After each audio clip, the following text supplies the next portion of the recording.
professeurs yi amuñu correction yi loolu c'est très louche nañu bàyyi élèves yi ñu dem ñu ne leen rek la ñuy wax mooy élèves yi ñu jël ñoo xam ne leen a jël tëj leen fële dem ba tey ñu fanaan fa nañ leen bàyyi ñu dem ñëw kon seen ay composition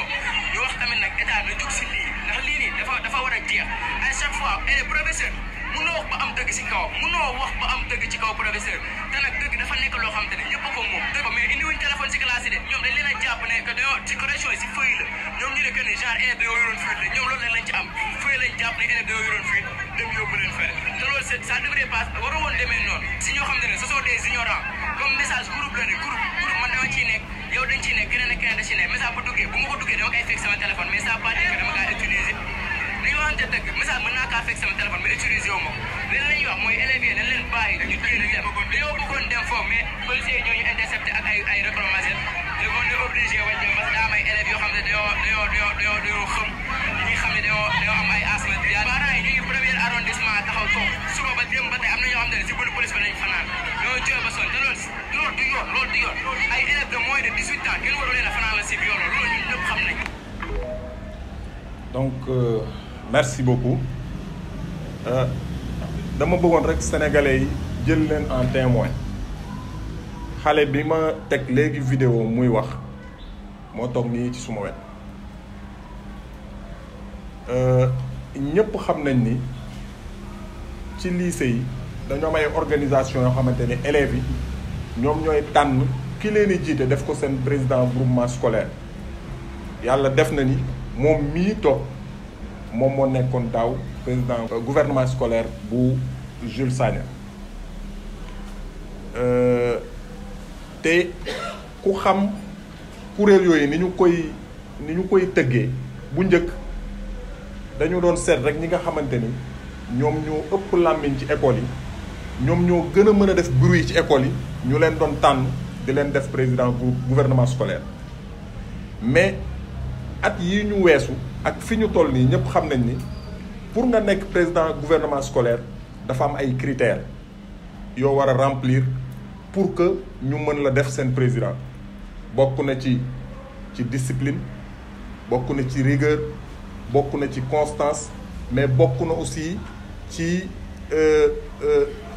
respecter fonk jàng bi mais di am ay moyens yu baax et je pense que looloo tax moom mii ñu tànn ko def ko seen président gouvernement scolaire alors ñëpp xam nañ ni daaw amoon na fuite yu fi amoon ba ñu interpellé woon ci ay élèves ak jàpp leen ñu nekk premier arrondissement moom en tant que président du gouvernement scolaire mu def déclaration bi ma teg léegi mais à notre grande surprise école ubbi mu dem di inscrire ñu wax ko ne ko yow dàq nañ la ci école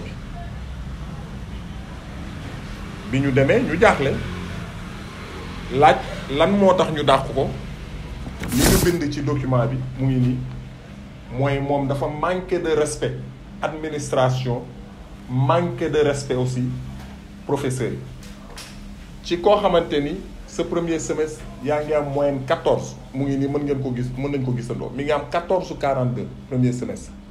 deuxième semestre ñu defal ko moyenne 12,38 te li tax ñu def ko ñun xam nañ ko mais duñ ci dugg mu am moyenne générale moyenne annuelle 13,40 rang mu jël 5e donc li ma doon wax ci critères yi tax ñu def ko président gouvernement scolaire je pense que feeñ na ci ay notam te première la doon def war a def ren terminal man nag déclaration bi man Sénégal yéen laay jël témoin man dama bëgg ñu wax ma ci ban moment la xale bi manquer de respect à l'administration ci ban moment aussi la manquer de respect au professeur man loolu rek laa bëgg a xam parce que aussi dafa am loo xamante ni excès de pouvoir abus de pouvoir la nit ki mënul nekk xale ñu investir ci moom sonn ci moom muy góorgóorlu di jàng di am ay moyens yu baax ñëw ba yegg si ba fii mel ni comme si dañ naan aventure bi fi lay yem looloo tax bi liy amee avant ñuy def benn réaction dañu ne nañ leen dem ci école ba ñu waxtaan ak ñoom ba pare et je pense que yaayam dina ci dellu si tout à l'heure dem na ba ci école bi waxtaan ak ñoom pour ñu réintégrer ko parce que non seulement manqué wul de respect benn professeur manqué wul de respect administration bi mais c'est un très bon élève jàngkat la et man li ma jàpp sax mooy jàngkat même bu juumee même su defee ay erreur de communication mais l'école forme école day encadrer école day jubbanti li ñu doon xaar ci école mooy ñu jubbanti ko mais vraiment jël décision bi ci moment yi nga xamante ni moment yu metti la yàlla def bu yàggul la bàyyam génn àdduna vraiment je pense que lii décision la boo xamante ni décision bu ëpp la te jàpp naa ni weesuwul pour ñu rectifier ko parce que aussi nous sommes dans un pays de droit ci siège boobu la ñuy interpeller l'association des parents d'élèves yi nga xamante ni ñoom ñoo fi nekk notre père notre ami le doyen Mody Diouf militant de l'école moom ak association bi mu yor yépp ñu ngi leen ci interpeller pour ñu jóg taxaw ci lii ñu régler ko ñu ngi interpeller également l'inspecteur d'académie muy IA bi nga xamante ni moom mooy suñu kilifa fii ci région de Thiès ci lu jëm ci wàllu éducation di interpeller également le ministre de tutelle muy le ministre de l'éducation nationale Moustapha Guirassy et je pense que lii bu ñu jógee fii li ñu ci bëgg mooy xale bi dellu ci école am dem jàngi parce que loolu mooy jàmmi dëkk bi diggante bi ñu ko dàqee ak léegi bëri na ay gouvernement scolaire yu ñu woo ci dëkk bi ay lycée yu bëri woon contacté nañu ñun jarul ñuy def déclaration nañu bàyyi ñoom ñu régleel ko seen bopp mais ñun dëkk bu dal lañ bëgg dëkk bu calme lañ bëgg école day soog a ubbi bëgguñu benn perturbation am ñu ne kat moom liñ ko dàq moo tax ay grève di am ak ay yàq di fi am loolu je pense que taluñu ko moo tax yaayam ñaan leen ne leen bàyyi leen pour le moment ñu seet nan lañ koy régler bala ñuy yegg foofu donc ñu ngi wax ñooñu nañu gaaw jël ci ay mesures xale bi dem jàngi parce que lii fasuñu yéene toog ñun di seetaan ak fi ñu jaar ak moom nga xamante ni bokk na ci xale yi gën a yaru ci famille bi fi mu nekk soo ko joxoon kaamilu alxuraan léegi mu toog taril la baqara banaas fii mu toog amul ci ñun ci famille bi mu bokk kenn kuy manquer de respect benn nit waxuma la ak di manquer de respect say kilifa yi nga xamante ni ñoo leen di jàngal moom mii su ngeen demee ci école bi professeurs yi nee nañ bokk na ci xale yi gën a yaru ci école bi kon est-ce que bëgg ko dàq war na tax ñu jël charge yi yëpp retenir ko contre moom ba nga xamante ni feneen fu mu mën ci woon dem bu ñu gisee papier bii duñ ko nangu accepter man je pense que c'est injuste et que jàpp naa ni bu ñu jugee fii moom ministre bi à travers ñi ko représenté fii ci région bi dinañu jël seeni disposition pour que moom mu mën a retourner ci école bi donc lii daal. est-ce que yenu na maanaam également xale yi ñu jàppoon ñoom ñu fekk leen ak ay portable tey jii ñu yóbbu na ba si kanam procureur ñu jéggal leen moom ñu bëgg ko sanctionner est-ce que yenu na maanaam. non yenul maanaam moom dañ ko tooñ moom victime la beneen bi ci des dañu salfaañe ay dignitéem ngoram parce que bu dee say moroomu élèves ñoo la jël jiital la nga ni du ma leen seetaan ñu arrêté leen téye leen garde à vue nga def déclaration bi nga def léegi nii déclaration bi mu def léegi mais ku ñu fal def le président gouvernement scolaire booy défendre say camarades say camarades élèves ngay défendre loolu amul sax luñ ci laam-laamee maintenant est-ce que loolu war na tax ñu def ko li ñu ko def mais demain dinañu dem ba benn élève dootul nangooti nekk président gouvernement scolaire te loolu aussi baaxul ci suñu école moo tax li ma wax rek nañu ko gaaw réintégrer ko mu dem jàngi parce que déjà élèves yi ñu ngi ci 3 semaines de cours te loolu moom mi ngi koy commencer di tardé élève nag bu am moyenne 14 war a def ren bac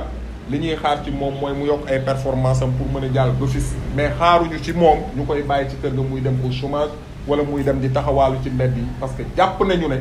régime bii fi nekk tey loolu ci lañ doon xeex ba accéder au pouvoir mooy dañu bëgg réew mu juste réew mu équitable jubal jubbanti boobu ñuy wax nañu tàmbali ci lii parce que kii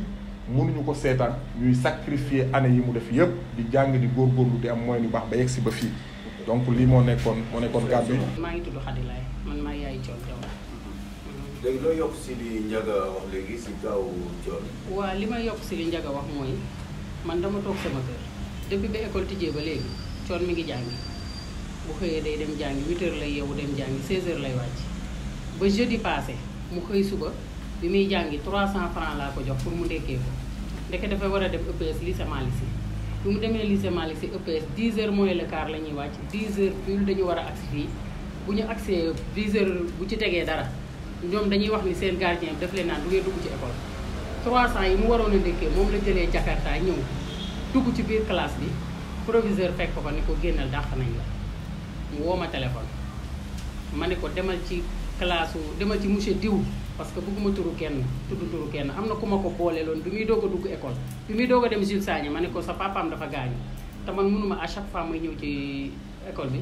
donc nag comme yow woo nga ma te yow yaa fa nekk maa ngi la koy dénk dama ko surveiller moom souvent dama ko doon wax naan ko del dem ci moom mu di la xool léegi après mun ma dem naa fa mais dama ko fekk mu génn ma yëkkati sama téléphone woo ko ni ko diw sonde nee na dañ ko dàq wax naa ko mu dem sa bureau nag nee na dem na fa mais fekku la fa mu ne ma dama génnoon mais maa ngi ci école bi ma ne ko maa ngi ñëw bi ma ñëwee maa ngi ko fekk mu toog ci buntu bureau proviseur bi mais bi mu ñëwee bi ma ko nuyoo bougé wul sax jógul ma dugg ci biir bureau bi man ak kii ñoo àndoon ak moom kii mooy sama taaw ma dugg laaj proviseur ni ko man de damaa ñëw ndax xale bi ñu ne dañ ko dàq mu expliqué ma ay raison ma ne ko mais yéen man dama leen di condamné ci benn côté parce que élève bu fotee yéen a yor éducation dag maa war a woo man nii parent su fekkoon coopérative la wala lu ngeen di laaj joxew ma ko sama numéro mi ngi ci école bi da ngeen may woo laaj ma ko kon bu élève bi defee faute balaa ngeen koo dàq da ngeen maa war a woo man mi nga xam ne maa yaayam ma ñëw ñu waxtaane ko wala ma xool li nga xamante ni moom la sama doom def bu dee dafa juum man bu soobee yàlla dinaa ko jubbanti parce que man dox ma ci ay caaxaan mais nii ngeen ko defee nii école tijji ngeen bàyyi ko ba école jàng 3 semaines ngeen soog kaa dàq heure bii foo ko yóbbu tamit da ngay am problème ma waxtaan ak ñoom ñaan ko lépp lu góor di wax ak nit di ko ñaan ci njëkk expliqué naa ko wax naa ko ni ko papaam dafa décédé man dama doon jaay marché sama tànk am fracture jaayatuma donc boo ko dàqee man danga may indi problème parce que du ma am lu ma ko fayalee public ma lay ñaan te yàlla tax rek kii privé ma lay ñaan te yàlla tax nga bàyyi ko ci école bi te xam ne lii dootu ko defati dafa juum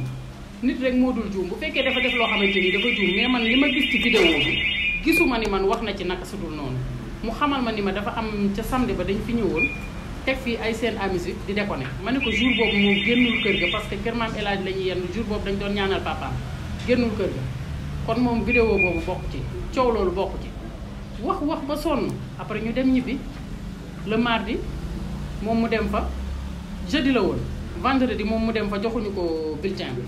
ba lundi man ma ànd ak moom ñu dem presque am bi may dugg si dama tase ak proviseur bi muy génn man ko yow laa soxla woon de mu ne ma lan la ma wan ko kayit gi ni ko lii nga bindal coon lii baaxul dama ñëwoon di ñaan rek pour nga dindil ko parce que lii day yàq àddunaam mu ne ma dama am fu may dem génn ma ne ko ma xaar la mu ne ma waaw pour man su ñëwee dina régler problème bi ma toog fa presque 1 heure de temps di ko xaar bi mu ñëwee ma ànd ak moom dugg ci biir bureau mu waxaat ko lépp lu góor di ñaanee moroomu jullitam te yàlla rek tax mu lànk ni di ko dindi ma ne ko lii tamit nag baaxul élèves yi commencé ni ñoom dañuy déconné nangam ak nangam leen noonu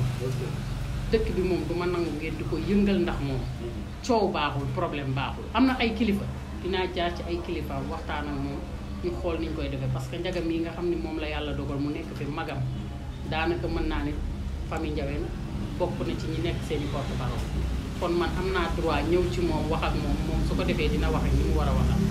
moo tax ñu ñëw fii pour xool li nga xamante ni moo jaadu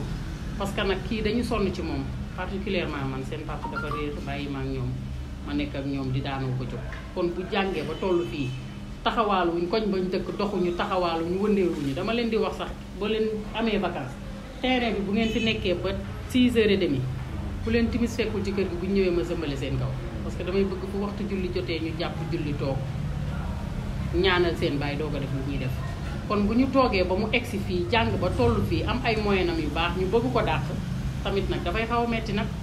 ndax proviseur wax na la dogal bi kan moo ko jël moom parce que boo signé relevé mais moom moo ko jël wala dañoo jël dogal. nee na conseil discipline ñoo ko jël. ok jour boobu fekk naa fa sama benn doomu sœur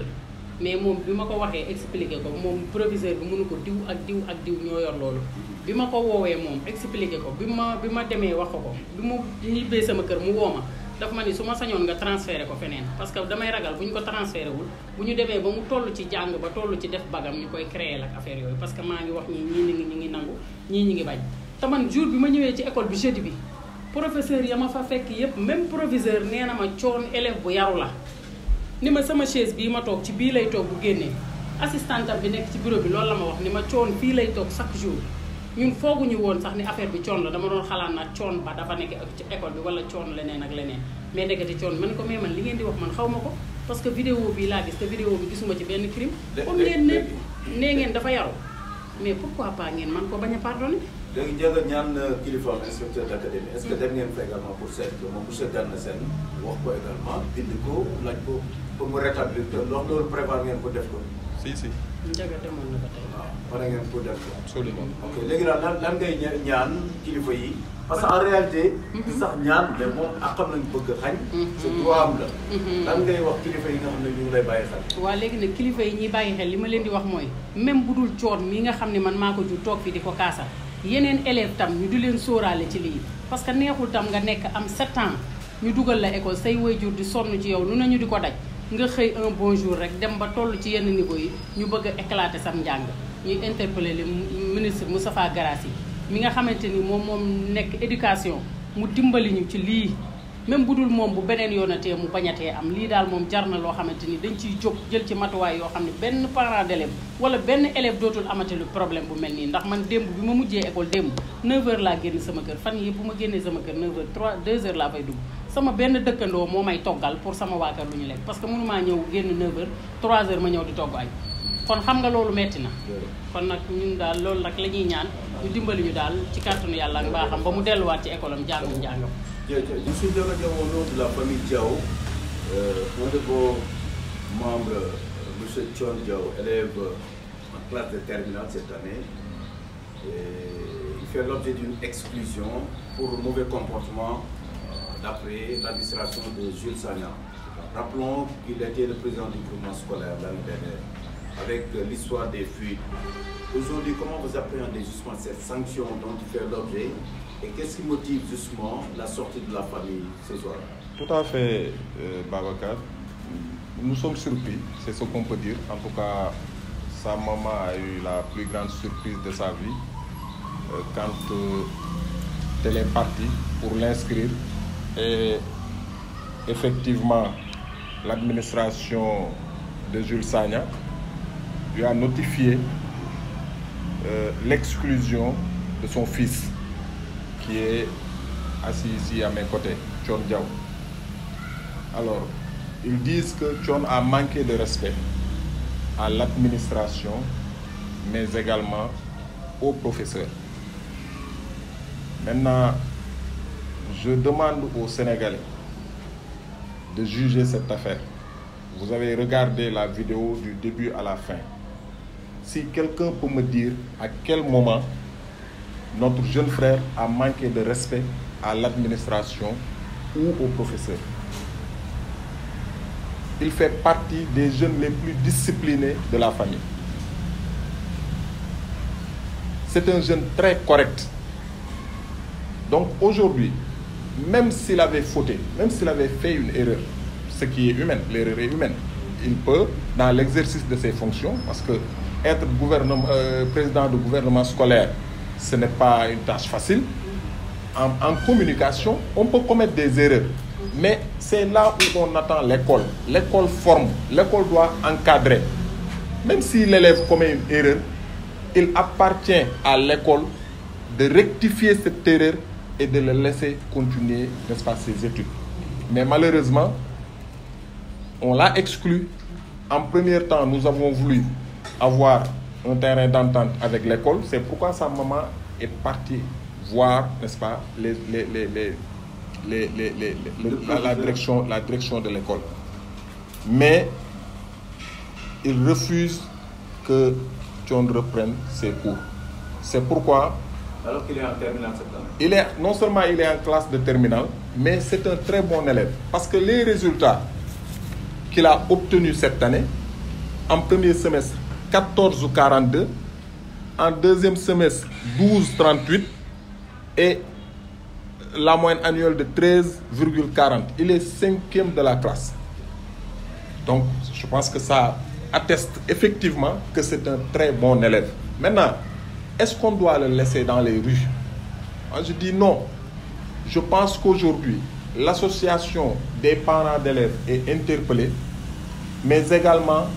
l'inspecteur d'académie de Thiès. Au-delà de l'inspecteur d'académie de Thiès, le ministre de l'Éducation, Moustapha Guirassy, est également interpellé. Nous, tout ce que nous demandons, c'est que notre jeune frère puisse regagner les classes et continuer ses cours. Parce qu'aujourd'hui, vous avez vous-même, vous tous, visualisé la vidéo et vous ne verrez nullement ce jeune-là manquer de respect à qui que ce soit. Il a été porté par ses camarades à la tête du gouvernement scolaire. Donc, il a le devoir et l'obligation de défendre les élèves en cas de besoin. Et nous sommes tous sans savoir que l'année dernière, il y avait eu des problèmes de fuite qui avaient abouti à l'interpellation des élèves de Jules Sagna. Et c'est lui qui portait la parole des élèves. Donc, il avait le devoir et l'obligation non seulement de les défendre, mais de façon correcte. Il a parlé correctement, il a dit la vérité. Maintenant, au lieu de poursuivre, n'est-ce pas, ceux qui sont à l'origine de ces fuites, on veut sacrifier la vie de notre jeune frère, ce que nous n'accepterons jamais. Ça, c'est un début. Des gouvernements scolaires, tout Thiès nous ont appelés pour des manifestations. Pour le soutenir. Ah oui, pour le soutenir. D'ailleurs, il voudrait même venir aujourd'hui à la conférence de presse, mais j'ai demandé pour le moment qu'on puisse parler d'abord aux Thiessois, parler à nos autorités. Maintenant, tout en pensant que ce problème va être réglé. En tout cas, nous voulons que ce problème puisse être réglé. L'association des parents d'élèves. Oui, l'association des parents d'élèves dirigée par notre ami et père Modi Diouf, militant de l'école, que nous connaissons bien. Également l'inspecteur d'académie et le ministre de l'Éducation. Nous les interpellons pour que Thione puisse regagner les classes. C'est tout ce que nous demandons. Malheureusement, son père est décédé il n'y a pas longtemps. Donc, il vit avec sa maman. Et nous savons tous que nous vivons des moments extrêmement difficiles. C'est sa mère qui se débrouille pour qu'il puisse quitter Nassau pour aller étudier à Jules Sagna. Et malgré tout, il fait de très bons résultats. Donc, on n'acceptera pas qu'il soit sacrifié alors que d'autres qui sont victimes de ce qui se passe, en tout cas ceux qui sont impliqués directement, sont en train de circuler librement ou bien continuer de faire leur cours comme il le faut. On ne va pas l'accepter.